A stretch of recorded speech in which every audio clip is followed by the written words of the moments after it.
नमस्कार, आप देख रहे हैं मुकाबला। आपके साथ मैं हूं प्राची पाराशर। यूपी में गैर मान्यता प्राप्त मदरसों के सर्वे कराने का निर्देश किया गया है क्योंकि सरकार चाहती है कि मुस्लिम बच्चों को दीनी तालीम के साथ साथ आधुनिक शिक्षा भी दी जा सके और इसके साथ ही प्रदेश में चल रहे मदरसों की पूरी डिटेल्स भी हासिल की जा सके। सरकार ने मदरसों के सर्वे की बात कही तो समाजवादी पार्टी के सांसद ने मुसलमानों को यह समझाने की कोशिश की कि मदरसों के ऊपर आफत आ गई है, जबकि सरकार सिर्फ गैर सरकारी मदरसों का सर्वे करवा रही है, उनकी वर्तमान स्थिति जानने के लिए कि वो कैसे चल रहे हैं। इसके साथ टी हसन ने भी ये समझाने की कोशिश की है, एसटी हसन ने भी, कि किस तरीके से मदरसों पर यह सर्वे किया जा रहा है।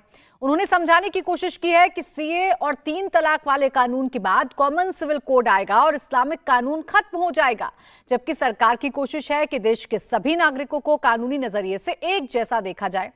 आइए पहले आपको सुनवाते हैं सांसद एसटी हसन ने क्या कुछ कहा। इसे आप भड़काना नहीं तो क्या कहेंगे, खुद सुनिए। मैं आपसे एक दरखास्त लेके आया हूँ। मैं जब से पार्लियामेंट में गया हूँ और जो हालात मैं देख रहा हूँ 2019 से आज तक, उन हालात से मैं बहुत ज़्यादा फिक्रमंद हूँ।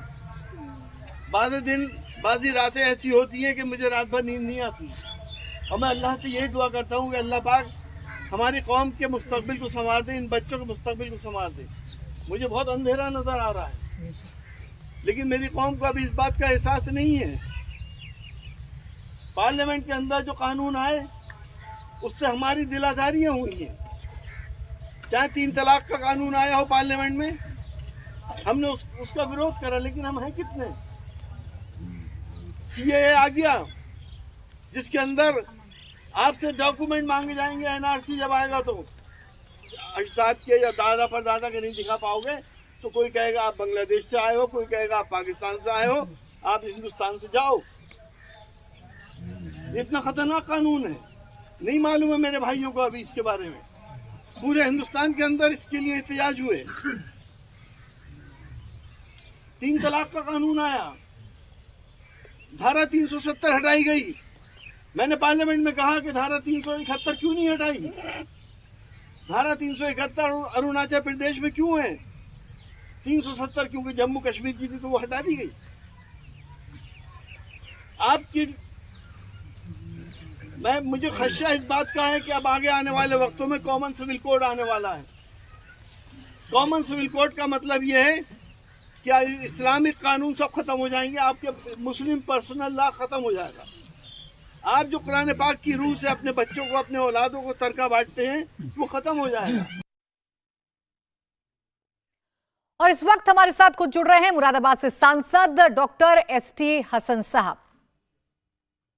एसटी हसन साहब, ये कहना कि सीए एनआरसी को जो लोग हैं वो समझ नहीं पा रहे हैं, उनसे दस्तावेज मांगे जाएंगे, कागज मांगे जाएंगे, कहा जाएगा कि आप बांग्लादेश से आए हैं, आप पाकिस्तान से आए हैं, आप वापस जाइए, ये तो डर पैदा करने वाली बात हुई ना सर। तो क्या आपको नहीं मालूम कि आसाम में कागज मांगे गए, मांगे नहीं जाएंगे क्या? अगर एनआरसी आएगा तो सबको दिखाने हैं कागज, सबको बताना है कि उनके फोर फादर्स कहाँ से आए, क्या डॉक्यूमेंट है, एनआरसी भी आया कब है। आप ऐसी बातें क्यों कर रही हैं कि जो ऐसा लगे कि आप सिर्फ और सिर्फ गवर्नमेंट के साथ खड़ी हैं। एसटी हसन साहब, मैं कोई बात नहीं कर रही हूँ, आपकी जो वीडियो है उसके आधार पर मैं आपसे सवाल पूछ रही हूँ। आप सीए एनआरसी को लेकर लोगों से कह रहे हैं, आप कह रहे हैं कि हमें हमारे धर्म से दूर किया जा रहा है, आप सर्वे को लेकर ये बातें कर रहे हैं। नहीं, हर धर्म से दूर कोई नहीं कर सकता हमें। हमने ये बात कही है कि अगर मदरसे खत्म होते हैं या मदरसों के ऊपर जैसे आसाम में बुलडोजर चला है, अगर ऐसा कुछ होता है और हम वैसे भी धर्म से दूर हैं, जब हम इस्लाम को नहीं समझेंगे तो हम गुनाहों में मुलविस हो जाएंगे, बेईमानी झूठ ये सब काम करेंगे। तो नहीं, तो एसटी हसन साहब मुझे बताइए ना कि कौन मदरसों को खत्म कर रहा है? आपको ऐसा क्यों लग रहा है कि मदरसे खत्म करना चाहता है कोई नहीं कर सकता। हमारा बयान पिछला आपने देखा नहीं। अगर इंटेंशन मदरसों को प्रोपेगेट करने की है, उनको एड देने की है, उनको फैसिलिटी देने की, तो स्वागत है, हम कब मना कर रहे हैं। उनका सर्वे हो और देखा जाए कि वो उनमें क्या क्या कमियां हैं। भाई उसमें भी तो बहुत गरीब लोग पढ़ा करते हैं और ये ब्रिटिशर्स के जमाने से मीडियम यही था मदरसों का, टीचिंग का। अब वो उस वक्त स्कूल थोड़ी थे, बड़े बड़े लोगों ने मदरसों से तालीम हासिल करी है।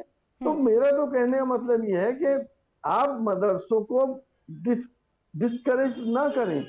इस्लामिक तालीमात के साथ साथ दुनियावी तालीम भी होनी चाहिए, और ठीक इस्लामिक है एसटी तालीम हसन होगी साहब, और तो देखिए हम सरकार तो यही इस्लाम को कह रही है ना, समझेंगे, सरकार गुनाहों तो से यही कह बचेंगे। रही है कि जो मदरसे हैं जो गैर कानूनी तरीके से चल रहे हैं, जो गैर मान्यता प्राप्त हैं, उन पर सर्वे हो रहा है और उनकी बेहतरी के लिए सर्वे किया जा रहा है। अब आप जिस वीडियो का मैं जिक्र कर रही हूं, उस वीडियो में आपने क्या क्या कहा मैं बताऊं कि जो हालात मैं देख रहा हूं 2019 से आज तक, उन हालातों से मैं बहुत ज्यादा फिक्रमंद हूं। आपने ये तक कहा कि कई रातें ऐसी होती हैं कि मुझे रात भर नींद भी नहीं आती है। मैं अल्लाह से दुआ करता हूं कि हमारे कौम के मुस्तकबिल को सवार दो, इन बच्चों के मुस्तकबिल को सवार दो। मुझे बहुत अंधेरा नजर आ रहा है, लेकिन मेरी कौम को अभी इस बात का एहसास नहीं है कि सीए आ गया है। हाँ कहा जी, नहीं सीए नहीं, जो हालात हैं हमारे मुस्लिम कौम के बच्चे तालीम के मैदान में बहुत पीछे हैं। मुसलमानों के साथ जो तालीमी मामलात हैं और दीनी मामलात हैं, उससे हमें बहुत फिक्र है। हम बहुत पस्ती की तरफ है, हमें इस बात की फिक्र है। और फिर जो कानून बने उससे हमारी दिलादारी हुई, हम आज भी कह रहे हैं आपके चैनल पे, जो जो जो ये कानून बने आपके कोर्ट पार्लियामेंट के अंदर, चाहे 3 तलाक का कानून हो, चाहे सीए का कानून हो, धारा 370 हटाई गई हो, उसके हटने से हमें तकलीफ हुई है। क्या तकलीफ हुई है आप बताइए ना एसटी पूछा, हसन साहब, उससे क्या तकलीफ हुई है? देश के संसद से अगर कोई कानून बना है, अगर 3 तलाक से कुछ महिलाएं परेशान हुई हैं, अगर उनके लिए कोई कानून बना है, तो इसमें तकलीफ क्या है सर? देश के संविधान से, देश के कानून से ऊपर तो नहीं हो जाएगा कोई? नहीं, तो मुस्लिम पर्सनल लॉ तो अब संविधान मानता है। मुस्लिम पर्सनल लॉ के अंदर मदाखलत हम नहीं चाहते किसी, और हम देश के कानून को बराबर मानते हैं। देश के अंदर जितने भी कानून है वो हिंदू मुसलमान पर बराबर लागू होते हैं, चाहे 302 हो, 307 हो, 376 हो, 554 हो, कुछ भी हो। लेकिन कुछ कानून ऐसे हैं मुसलमानों के जो अलग हैं, जैसे कि आप इनहेरिटेंस में कैसे देंगे, लड़की को क्या देंगे और लड़के को क्या देंगे, वक्फ है हमारे, औकाफ है हमारे, हम हिब्बे करते हैं, बहुत सी चीजें ऐसी हैं। अगर कॉमन सिविल कोड, अच्छा चलिए एसटी हसन साहब, आपने कहा कि आपको आपकी कौम की चिंता है कि मुसलमान के जो बच्चे हैं वो पढ़े लिखे, और इसीलिए आप मदरसों का भी जिक्र कर रहे हैं। एक बड़ा छोटा सा सवाल है, चूंकि मदरसों पर बवाल मचा हुआ है, आप मुझे बताइए आपके बच्चे मदरसों में पढ़ते हैं? आपने जो पढ़ाई की है, आपने मदरसे से डॉक्टरेट? जी नहीं, मेरे फोरफादर्स ने मदरसों में पढ़ा था, मैंने नहीं पढ़ा। आपने नहीं पढ़ा ना? जो बच्चे पढ़ रहे हैं, आप मेरी बात सुने, आपको अभी ये नहीं मालूम कि मदरसे में कौन पढ़ते हैं। हाँ। जो अति गरीब हैं, तो यही तो एसटी हसन साहब, यही तो आप पर आरोप लग रहे हैं ना कि जो नीचे तबके के लोग हैं, जिन्हें अच्छी पढ़ाई मिलनी चाहिए, उन्हें पढ़ने नहीं दिया जा रहा है, और सरकार अगर कुछ काम कर रही है तो आपको उसमें लग रहा है कि ये टारगेट किया जा रहा है। हम कब मना कर रहे हैं? सरकार की नीयत अगर सही है, मैलाफाइड इंटेंशंस नहीं है, तो हम स्वागत करते हैं। मदरसों को फैसिलिटेट करें, मदरसों को एड दें, उनके टीचर्स को एड दें। आपको मालूम होना चाहिए 50 महीने से मदरसों के टीचर्स को सैलरी नहीं मिली है। 2 बार पार्लियामेंट में उठा चुका हूं ये। तो एसटी हसन साहब, इसलिए तो सर्वे की बात सरकार कर रही है। आप मुझे बताइए, आपने कहा कि आपके फोरफादर मदरसे में पढ़े, आपके अपने बच्चों की मैं अगर बात करूं, आप पढ़ाएंगे उनको मदरसों में? अगर अच्छा मदरसा है जिसमें दीनी तालीम और मॉडर्न तालीम अच्छी है तो क्यों नहीं पढ़ाएंगे? पढ़ाएंगे आप? आपने देखा नीट है, बिल्कुल। अगर आपने देखा नहीं, अभी 4 बच्चे मदरसों के नीट को क्वालिफाई किया। एसटी हसन साहब, अभी की बात करें ना, आपके बच्चे मदरसों में पढ़ते हैं या कहीं और पढ़ते हैं? मेरे बच्चे तो कॉलेजेस में पढ़ते हैं। हाँ, वो तो मदरसों में नहीं पढ़े। लेकिन अगर कोई अच्छा मदरसा ऐसा है, जैसे कि अभी आपने देखा, क्यों नहीं पढ़ा है सर? देखिए अच्छे मदरसे तो बहुत हैं, आप ही लोग कहते हैं ना कि मदरसे बहुत अच्छे हैं, तो फिर आपत्ति अपने पर लागू क्यों नहीं हो रहा है एसटी हसन साहब? ये देखिए, मेरे शहर में नहीं है कोई ऐसा। मैं उन मदरसों में ही पढ़ाना चाहूंगा जहाँ पे मॉडर्न तालीम जो है एट पार हो बाकी कॉन्वेंट स्कूल के। मुझे एतराज नहीं है।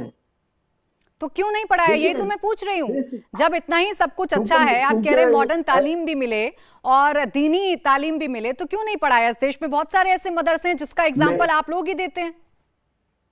मेरे शहर के अंदर ऐसे मदरसे नहीं है। हाँ, इसलिए नहीं पढ़ाया। अगर जिस दिन ऐसे मदरसे हो जाएंगे, अब तो खैर मेरे आगे औलाद नहीं होगी, लेकिन मैं अपने उनकी औलाद की औलाद को जरूर पढ़ाऊंगा। अच्छा, मॉडर्न तालीम की आप बात कर रहे हैं कि मॉडर्न तालीम भी होनी चाहिए, दीनी तालीम भी होनी चाहिए। मॉडर्न तालीम से आपका मतलब क्या है? बाकी सब्जेक्ट्स जिसमें फिजिक्स, मैथ्स, इंग्लिश, हिंदी, हाँ, या फिर सिर्फ मजहब की पढ़ाई? नहीं, साइंस टेक्नोलॉजी पूरी होनी चाहिए, सारे सब्जेक्ट्स होने चाहिए। हाँ। और बच्चों को ये भी मालूम होना चाहिए कि क्या गुनाह है और किस बात का सवाब है, किस बात का अज़ाब। तो आज पूरी सोसाइटी बर्बाद हो एसटी रही हसन है। साहब, ऐसे कितने मदरसों में हमारी टीम गई, बच्चों से पूछा देश के प्रधानमंत्री कौन है, प्रदेश के मुख्यमंत्री कौन है, बड़े छोटे छोटे से जनरल नॉलेज के सवाल पूछे गए, उन सवालों का जवाब नहीं था बच्चों के पास। आपको नहीं लगता कि ऐसे मदरसों को देखरेख में लाए सरकार? बिल्कुल लाए, मैं कब मना कर रहा हूँ, लेकिन अगर ऐसे मदरसे मिलते हैं जहां पे जैसे आपने कहा कि उन्होंने जवाब नहीं दिए, तो उसका ये हल नहीं है कि मदरसा बंद कर दो, उसका हल ये है कि उसको अपलिफ्ट करो। नहीं, आप नियत पर बार बार सवाल उठा रहे हैं। मुझे एक चीज समझाइए एसटी हसन साहब, आपने कहा कि मॉडर्न तालीम भी होनी चाहिए, दीनी तालीम भी होनी चाहिए। यही बात सरकार की तरफ से कही जाती है कि एक हाथ में कंप्यूटर और एक हाथ में कुरान हो। प्रधानमंत्री भी ये बात कहते हैं, तो फर्क क्या है आप दोनों की राय में? आप मेरी पार्लियामेंट की स्पीच सुन लेना, जिसमें मैंने प्रधानमंत्री का ये हवाला दिया और ये भी बताया कि ऐसे मदरसों में जो आपने टीचर्स रखे थे उन्हें 50 महीने से सैलरी नहीं थी। 50 महीने जानती हैं आप, 4 साल से ज्यादा हो गए, और उनकी सैलरी क्या है, 8,000 से 12,000। वो जब नहीं दी तो मैं कैसे यकीन कर लूं कि सरकार की इंटेंशन अच्छी है। नहीं, देखिए सर, मैं इसलिए आपसे सवाल पूछ रही हूँ बार बार, क्योंकि आपकी जो वीडियो वायरल हुई है ना, उसमें सीएनआरसी को लेकर, मदरसों को लेकर आप बड़े खुलकर बात कर रहे हैं। आप खुद हिंदुस्तान की संसद में बैठते हैं, आपको क्या लगता है कि आपको संसद से निकालकर पाकिस्तान या बांग्लादेश भेज दिया जाएगा? सीए पर ये झूठा डर आप क्यों दिखाना चाह रहे हैं लोगों को? मेरे पास देखो, मैंने मेरी सीए की स्पीच सुनना पार्लियामेंट, जिसमें मैंने कहा कि गरीब मुसलमान के पास, या ऐसे मुसलमान जो बिहार से आके मुरादाबाद आ गए, यहां से पंजाब चले गए, उनके पास तो कोई डॉक्यूमेंट नहीं होंगे। मैंने तो कहा है पार्लियामेंट। तो आखिर तो यही तो फर्क है ना एसटी हसन साहब, मैं तो यही कह रही हूँ, ये फर्क क्यों है? अगर आप संसद में अच्छी अच्छी बातें कर रहे हैं, आपको चिंता हो रही है देश की, आपको गरीब मुसलमान की चिंता हो रही है, आप संसद में रख रहे हैं, लेकिन जब आप पब्लिक के बीच में जाते हैं तो उसका उलट बोलते हैं। ऐसा क्यों? उलट कहाँ बोले? जो संसद ने बोला वही पब्लिक से बोला, वो मैं आपसे भी कह रहा हूँ। कोई डर दिखाना नहीं हुआ क्या? देश की संसद ने कोई कानून पास किया है, उसके लिए आप लोगों को डरा क्यों रहे हैं सर? उसके मायने समझाइए। अगर आपको मदद करनी है, सुनिए एसटी हसन साहब, अगर आपको मदद करनी है तो उनको समझाइए कि आपसे क्या मांगा जाएगा, क्या नहीं मांगा जाएगा। ये कह देना कि आपको निकालकर दूसरे देश भेज दिया जाएगा, सर ये डराना नहीं हुआ? ये नहीं कहा कि, हमने ये कहा कि अगर आपके पास डॉक्यूमेंट्स नहीं निकले तो क्या मालूम आपके साथ क्या हो, कहीं दूसरे देश आपको बता दिया जाए कि आप बांग्लादेश से आए हो, आप पाकिस्तान से आए हो, तो ये तो इंटेंशंस के ऊपर है। देखिए, हम हिंदुस्तान की बात कर, हमें तकलीफ इस बात की है कि आज हमारा हिंदुस्तान 400 साल पहले के हालात में जा रहा है। जो मुगलों ने करा, जो उस वक्त किंगडम थी, उस वक्त संविधान नहीं था। ये क्यों नहीं समझते? तो अभी तो संविधान है ना, आप उसी संसद में बैठते हैं ना, तो मेरी बात तो सुनिए, आप उसी संसद में बैठते हैं ना, हाँ, उस संसद की एक एक कार्रवाई को देखते हैं ना। या तो आप बोल दो या मुझे बोलने दो। साहब देखिए, आपको देश के कानून, संविधान पर लोगों को भरोसा दिलवाना होगा, ना कि ये कहना होगा कि आपको निकाल कर फेंक देंगे। अरे बहन, मैं तुमसे यही तो कहना चाह रहा हूँ कि उस वक्त जो बादशाह ने कह दिया वो कानून था। अब उससे जो गलतियां हो गई वो आज हम देशवासी भुगतेंगे। आज संविधान है हमारे पास, आज डेमोक्रेसी है हमारे पास, आज सबका राइट के प्रोटेक्शन का हमें राइट हैगा। तो आज उस पीरियड को आज से कंपेयर मत करो, हिंदुस्तान को पीछे मत लेके जाओ, हिंदुस्तान की तहजीबों की हिफाजत अरे करो। कैसे पीछे जा रहा है? आप मुझे समझाइए तो, आप मुझे समझाइए कि कैसे पीछे जा रहा है। क्यों? जो मंदिर मस्जिद हिंदू मुसलमान क्या आप नहीं देख रही? कब तक होगा? कब तक होगा ये? हम सब धार्मिक लोग हैं और धर्म जो होता है वो सेंटिमेंट। दोनों चीजें एक साथ नहीं चल सकती। देखिए एसटी हसन साहब, दोनों चीजें एक साथ नहीं चल सकती। देश के संविधान से बढ़कर तो कोई कानून नहीं हो सकता, कोई धर्म नहीं हो सकता, कोई मजहब नहीं हो सकता। ये आप मुझसे बेहतर जानते हैं, आप उसी संसद में बैठते हैं सर। सुनिए, देश का संविधान मुस्लिम पर्सनल लॉ को मानता है। आप ये कह रहे हैं वीडियो में, लॉ को, देश का संविधान। हाँ, सुनिए सर, मेरी बात सुनिए। आप लेकिन वीडियो में अगर- ये भी कह रहे हैं, एक सेकंड, मेरा सवाल, आप ये भी कह रहे हैं कि मुस्लिम पर्सनल लॉ बोर्ड खत्म हो जाएगा, देश में कॉमन सिविल कोड आ जाएगा। आप मुसलमानों को बार बार सरकार का डर दिखाकर साबित क्या करना चाह रहे हैं? नहीं तो हम क्या ये कहें कि जो हो रहा है वो अच्छा हो रहा है? क्या आप ये चाहती हैं कि हम ये कह दें कि जो कुछ भी आपके साथ हो रहा है या होने वाला है वो बहुत अच्छी बात है, सरकार के साथ रहिए, तालियां बजाते अभी रहिए? क्या हो रहा है, चलिए सर आप ये पॉइंट टू चाहती पॉइंट हैं? बात करते हैं, क्योंकि आप अब चिंता जाहिर कर रहे हैं अपने मुसलमान भाइयों के प्रति। मुझे जरा पॉइंट्स में बताइए सर, क्या ऐसा हो रहा है जिससे आपको लग रहा है कि आने वाले वक्त में हालात और ज्यादा खराब होने वाले हैं? कम्युनलिज्म किस जगह पर है बहन, ये तो पता है तुम? इस देश में हिंदू मुसलमान कहाँ की सियासत नहीं हो रही क्या? पूरे देश के अंदर मंदिर मस्जिद की सियासतें नहीं हो रही? आज क्या हम प्रोग्रेस की सियासत नहीं कर सकते? अब देखिए, बाकी मेहमान भी मेरे साथ चर्चा में जुड़ गए हैं, उनसे भी आपका तारुफ करा दें। मुफ्ती वजाहत कासमी मुस्लिम राष्ट्र मंच से हैं, विजय शंकर तिवारी प्रवक्ता वीएचपी हमारे साथ हैं, हाजिर खान इस्लामिक स्कॉलर हमारे साथ हैं और शोएब जामई इस्लामिक स्कॉलर हमारे साथ हैं। सभी का बहुत स्वागत है। मैं शुरुआत वजाहत कासमी साहब आपसे कर रही हूँ। सर्वे हो रहा है मदरसों पर या कोई कानून आ रहा है, फर्ज तो ये बनता है कि लोगों को समझाया जाए, लोगों को उसके मायने बताए जाएं, लेकिन इस तरीके से वीडियो सामने आना, वो भी एक सांसद साहब का, इससे क्यों ना कहा जाए कि डर पैदा करने की कोशिश की जा रही है, एक अलग माहौल बनाया जा रहा है? देखिए, अगर आप गौर से दर्शक सुन रहे होंगे तो सांसद साहब अपनी बातों का, अपनी नाकामियों का और सारी चीजों का इजहार अपनी ही बातों में कर रहे हैं। उन्होंने खुद ही बता दिया है कि उनके बच्चे मदरसे में नहीं पढ़ते हैं, वो खुद मदरसे में नहीं पढ़े हैं, और उन्होंने ये भी बता दिया है कि मुरादाबाद में 2 शाही से लेकर के 200-400 जितने भी छोटे बड़े मदरसे होंगे वो सब इस लायक नहीं है जो एसटी हसन साहब के बच्चों को पढ़ा सकें। उन्होंने ये भी बता दिया है कि पिछले 5 साल जो अखिलेश मुख्यमंत्री रहे, वो 5 साल में कोई एक छोटा सा मदरसा भी यूपी में ऐसा नहीं बना सके जिसमें एसटी हसन के बच्चे पढ़ सकें। तो सारी चीजें तो सब आपके सामने आई गई हैं। अब मैं अपनी बात पर आ जाता हूं। सर्वे की बात जहां तक है, उलमाओं से मेरी बहुत बातचीत हो रही है, लखनऊ से लेकर के सहारनपुर तक, और उलमा खुश हैं इस बात से कि कम से कम हमारे जो बच्चे टाट पर बैठकर, गरीबों के बच्चे, नादारों के बच्चे, जिनके लिए हम मेहनत करके, घर घर जा करके, मस्जिद मस्जिद जा करके, बहुत मेहनत करके मांग के लाते हैं और उनको तालीम देते हैं, तो सरकार की नजरों में कम से कम ये चीज आ जाएगी कि ये मदारिस कितनी मुसीबतों से और मुशक्कतों से चल रहे हैं। हालात ये है मदारिस के कि कहीं टाट है तो वॉशरूम नहीं है, वॉशरूम है तो खाने का पूरा इंतजाम नहीं, कहीं नाश्ता नहीं मिलता तो 2 ही वक्त की रोटी मिलती है, ऐसे हालात हैं।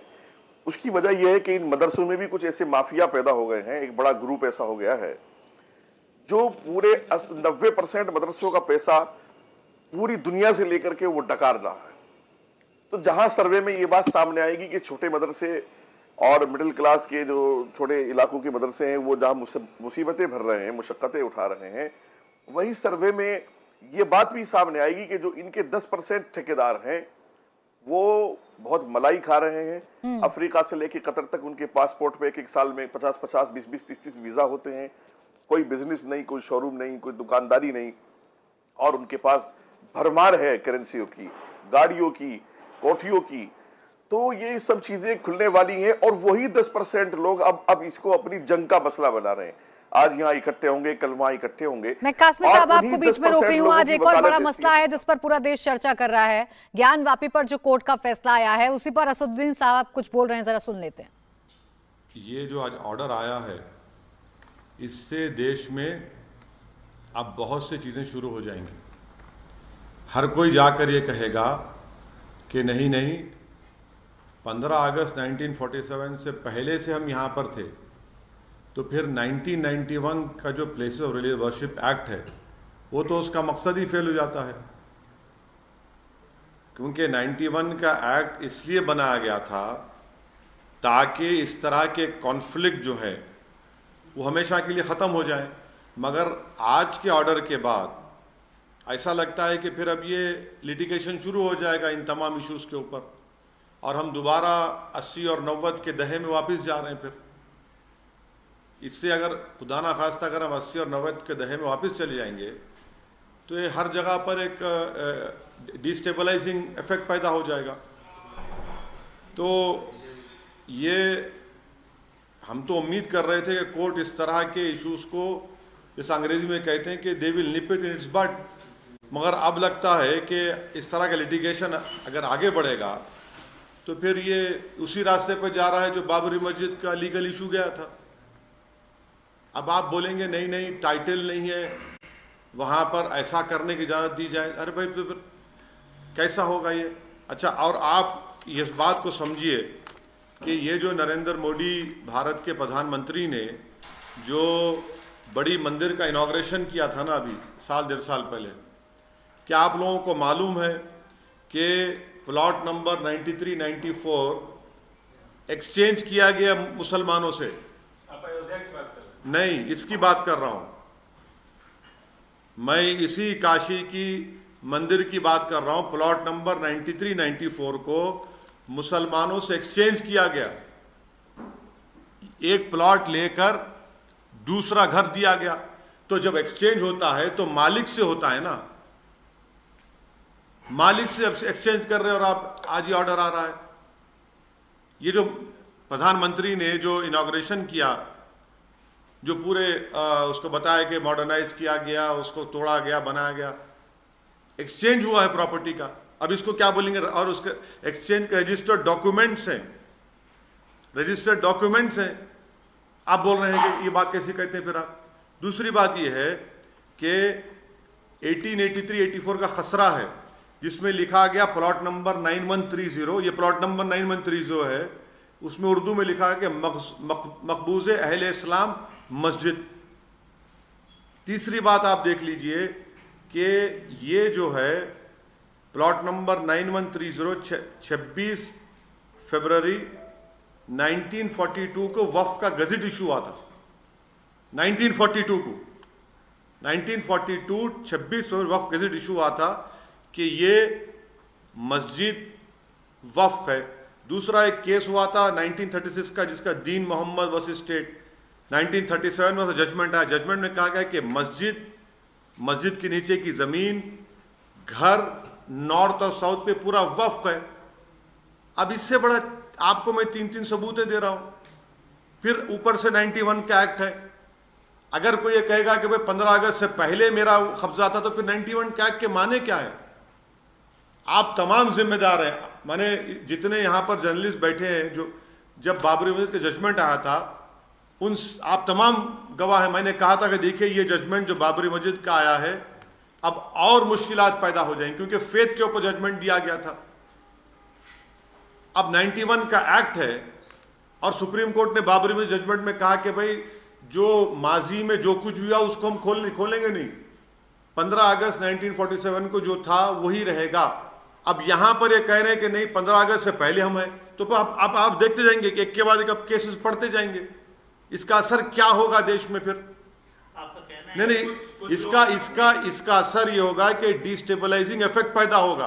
कुछ लोगों का कहना है कि बाद तक जो 91 का जो मस्जिद एक्ट है उसको लेकिन बाद तक पूजा होता रहा, उसमें आरती होती रही 1993 तक। नहीं, 91 का एक्ट क्या कह रहा है? अगर आप कोई ऐसा काम करेंगे जिससे nature of the religious place change हो जाता है, तो फिर 91 का एक्ट किस माने में रखता? बोलिए आप, क्या माने रखता? चाहे मस्जिद हो, चाहे मंदिर हो, गिरजाघर हो, कुछ हो, अगर कोई ऐसा काम होता है तो फिर वो उस प्लेस का नेचर ही चेंज हो जाएगा ना। ठीक है, अभी तो ये 7/11 का ऑर्डर आया है। सुप्रीम कोर्ट का जो 20 मई का ऑर्डर है, उन्होंने 8 हफ्ते का उसमें फ्रीज लगाया है। अपील होनी चाहिए, अपील जरूर होगी। और मगर ये इसके आप मैं तो एक लेमन की तरह समझने की कोशिश कर रहा हूं कि 1883 का खसरा रिकॉर्ड प्लॉट नंबर 9130 कहता है कि मकबूज अहले इस्लाम मस्जिद है।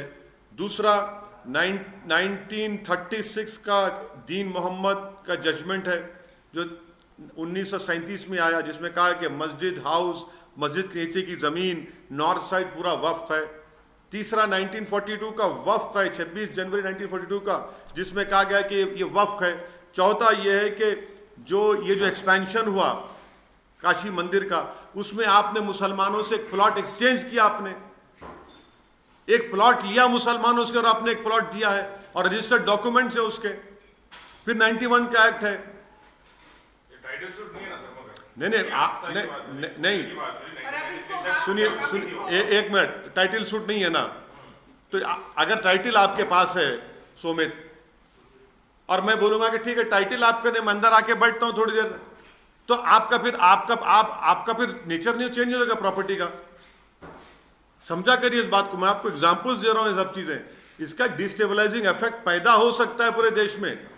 मैंने पहले ही इस बात का एप्रीहेंशन का इजहार किया था कि 91 का एक्ट जरूर है, मगर अगर सबको ये प्ली लेगा कि भाई 15 अगस्त से पहले कुछ था, तो फिर 91 का एक्ट क्या है फिर? ये सुप्रीम कोर्ट ने क्या बाबरी मस्जिद के जजमेंट में नहीं कहा था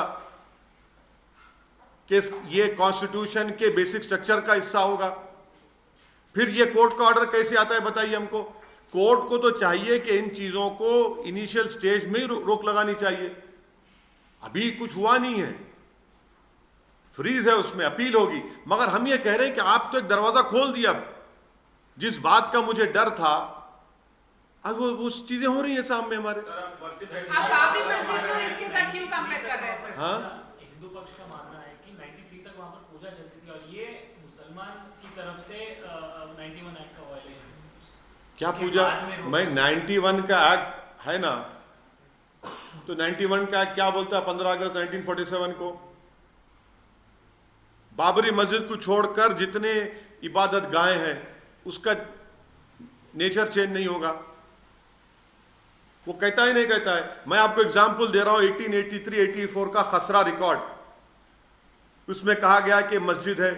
मैं आपको एग्जाम्पल दे रहा हूं 1936 का दीन मोहम्मद वर्सेस स्टेट केस था, जिसमें 1937 में कहा गया कि मस्जिद है, इसमें घर है, अतराफ में जमीन नीचे की नॉर्थ साइड पूरी वक्फ है। फिर मैं आपको बता रहा हूं 1942 26 फरवरी को वक्फ गेजेट इशू हुआ कि ये वक्फ है। चौथा मैं आपको कह रहा हूं कि जब ये काशी का एक्सपेंशन हो रहा था, जिसको प्रधानमंत्री ने इनॉग्रेट किया, उसमें प्रॉपर्टी एक्सचेंज हुई रजिस्टर्ड डॉक्यूमेंट्स के साथ। फिर क्या है? फिर ये हमको तकलीफ इस बात की है कि सब रहने के बावजूद भी आज ये सब हो रहा है। अब कोर्ट का फैसला है, ठीक है, मगर अपील होगी। और मेरा अप्रीहेंशन का तो मैं इजहार कर चुका हूं। सर, आप बाबरी मस्जिद का केस ला रहे हैं इसमें, तो आप बाबरी मस्जिद और इसको क्यों कंपेयर कर रही है? नहीं तो देखिए सुनिए, बाबरी मस्जिद कैसे शुरू हुआ? बाबरी मस्जिद कैसे नहीं बाबरी मस्जिद शुरू कैसे हुआ? आपने रात के अंधेरे में जाकर वहां पर मूर्तियां रखकर आपने उसको सील कर दिया, और फिर आपने बगैर मुसलमान को पूछे वहां पर आपने पूजा शुरू कर दी। फिर राजीव गांधी प्रधानमंत्री जब थे, आपने बगैर मुस्लिम पक्ष को सुने आपने ताले खोल दिए। सुप्रीम कोर्ट को आपने वादा किया कि बाबरी मस्जिद को हाथ नहीं लगाएंगे। 6 दिसंबर को आपने मस्जिद को शहीद कर दिया। अगर मस्जिद शहीद नहीं होती बाबरी मस्जिद की, तो कोर्ट का ऑर्डर क्या आता? ठीक है, कोर्ट का सुप्रीम कोर्ट का ऑर्डर आ गया। सुप्रीम कोर्ट ने अपने ही सिविल टाइटल सूट जजमेंट में कहा कि 91 का एक्ट भारत के बेसिक स्ट्रक्चर संविधान का हिस्सा है। तो फिर लोअर कोर्ट्स को तो सुनना चाहिए ना सुप्रीम कोर्ट के ऑर्डर को। सर, तो इस फैसले से ये जो आया है उससे एक आम मुसलमान डिसअपॉइंटेड हुआ है, आप डिसअपॉइंटेड हुए हैं? बिल्कुल सेटबैक है ये सेटबैक है।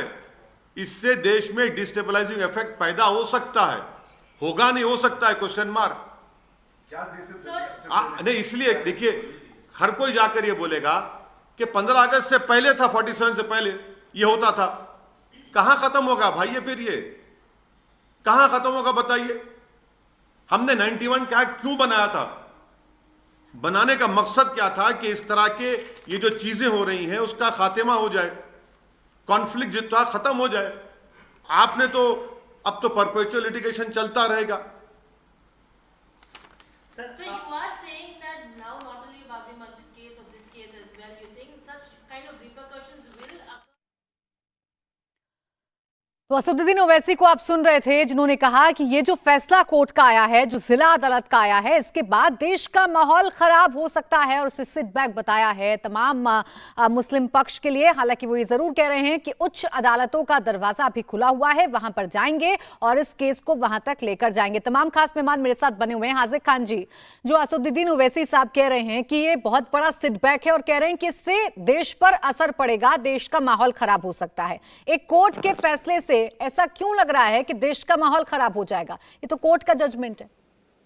ये मैडम बाबरी मस्जिद जब शहीद हुई और बाबरी मस्जिद शहीद होने से पहले 91 में जो वर्शिप एक्ट आया, और वर्शिप एक्ट में जो है उस वक्त की पार्लियामेंट के अंदर देश के प्रधानमंत्री जो बाद में हुए अटल बिहारी वाजपेयी भी थे, अडवाणी जी भी थे, और सारे भारतीय जनता पार्टी, कांग्रेस, हिंदुस्तान के उस ज़माने के सारे दिग्गज नेता मौजूद थे।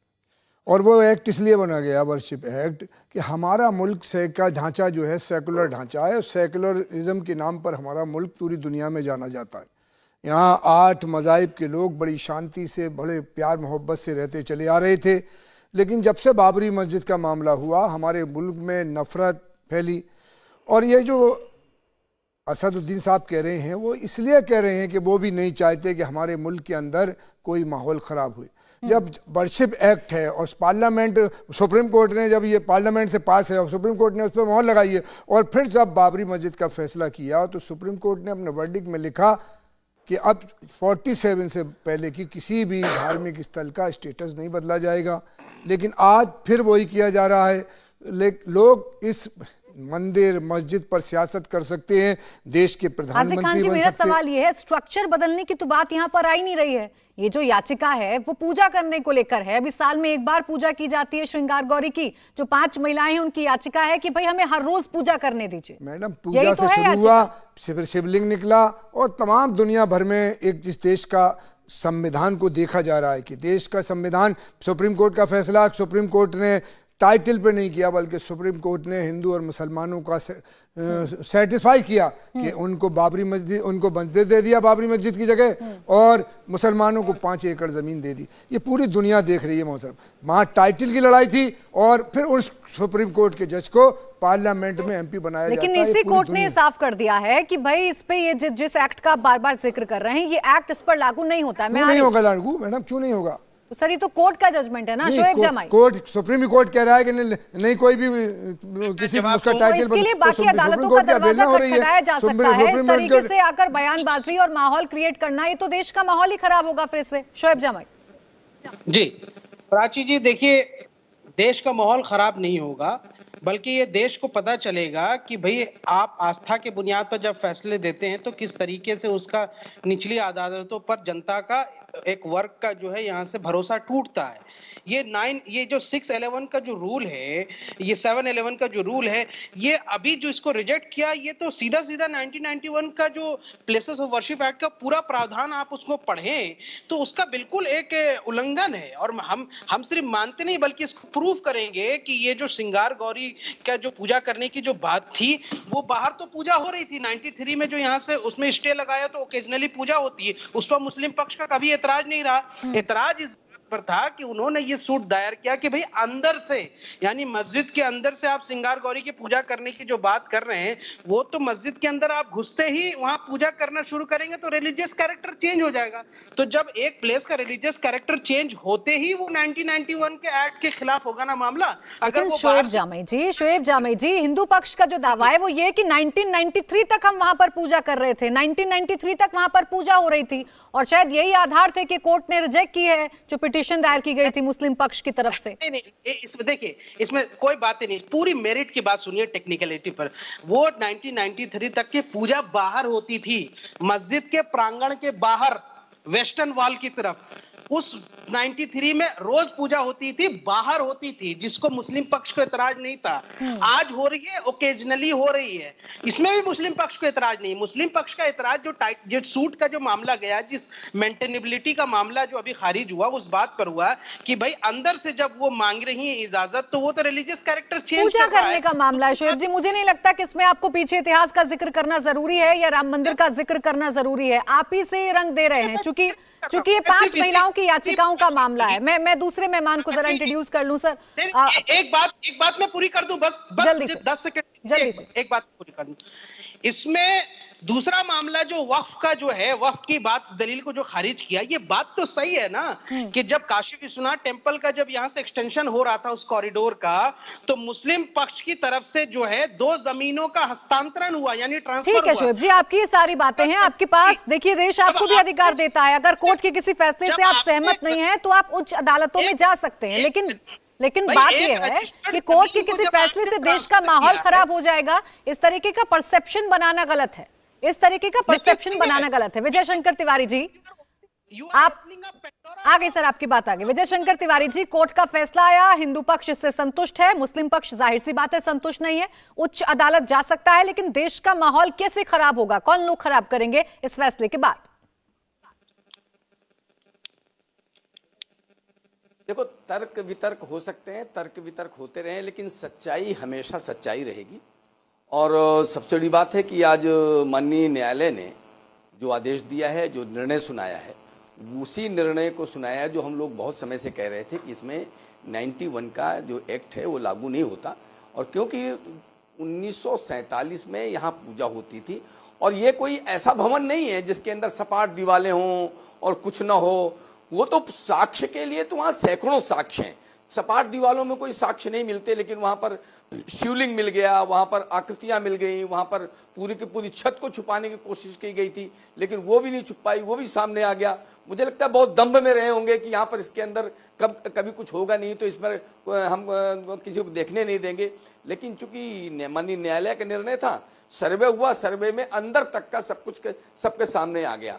अब सारे देश को पता चल गया है कि ये जो पूरा का पूरा परिसर है, ये बाबा विश्वनाथ का वो स्थान है, वो जो शिवलिंग है वही प्राचीन शिवलिंग है, जिसके कारण काशी को काशी कहा जाता है। काशी सर्वाधिक प्राचीन स्थान है, हिंदुओं की आस्था का विषय है। दूसरी बात, वसी साहब इसी की आड़ में 91 के एक्ट की आड़ में अब तक बातचीत करते आ रहे थे।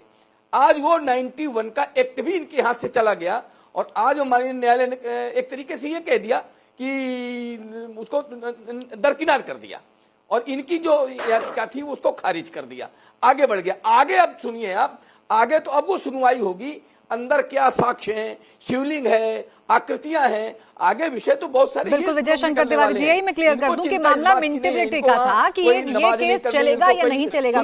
सुनिए, क्या साक्ष्य मिले वो सब अभी कोर्ट कमीशन के रिपोर्ट में है, और वो कोर्ट के सामने डिस्कशन होगा, वो एक अलग पहलू है। मैं एक रिएक्शन कासमी साहब से भी लेना चाह रही हूँ। कासमी जी, एक कोर्ट ने फैसला दिया, और फैसला सिर्फ इस बात को लेकर है कि ये मामला आगे सुनवाई के लिए है या नहीं है। इस पर आपत्ति हो सकती है, तर्क हो सकते हैं, अपने फैक्ट्स हो सकते हैं, लेकिन इसकी आड़ में ये कहना कि देश का माहौल खराब हो जाएगा, इसे किस तरीके से देख रहे हैं आप? देखिए, मेरी बहन, जो देश का माहौल खराब करना चाहते हैं या खराब कर रहे हैं, वो पूरे देश के सामने उनका चेहरा है। प्रेस कॉन्फ्रेंस करना ये हिंदू पक्ष ने नहीं की, ये ओवैसी साहब ने की है। और देखिएगा, मैं एक समझता हूं कि एक नई परंपरा इस देश में डाली जा रही है, जो ओवैसी साहब और उनके मित्रगण डाल रहे हैं, अदालतों के खिलाफ जाना। मैं एक चीज ये पूछना चाहता हूं, देखो बहुत खुल करके तो मैं नहीं बोल सकता, क्योंकि मेरा मौका नहीं है अभी अपना सर तन से जुदा कराने का, ये मेरी गर्दन कहीं मिले, मेरा धड़ कहीं मिले, लेकिन एक सवाल मैं जरूर उठाऊंगा। सवाल ये है कि क्या ओवैसी साहब जो बोल रहे हैं, तो हमारे कोर्ट में बैठे हुए जज बनारस से लेकर के सुप्रीम कोर्ट तक, क्या वो 91 से या इस तरह के कवानीन से वाकिफ नहीं है, या वो कुछ कम पढ़े लिखे हैं, या उनको ऐसे ही बिठाल दिया गया है? आपके पास दरवाजे खुले हैं अभी मेरे भाई, और अभी मुकदमे की सुनवाई शुरू होगी, जितने तर्क हैं आप रख दीजिएगा और सारी बातें।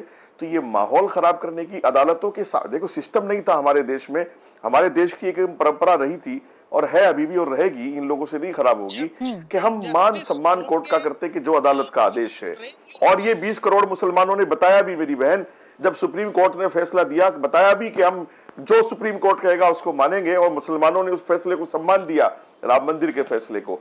लेकिन एक ये लोग हैं कि मुसलमानों को सिस्टम के खिलाफ लाकर जब भी खड़ा करना चाहते थे, अब भी खड़ा करना चाहते हैं। और मुझे लगता है कि इस देश की अदालतों में जितने भी जज बैठे हैं, उनसे ज्यादा कानून कहीं बैरिस्टर ओवैसी जानते हैं, और ये सब लोग उनके मित्रगण जानते हैं।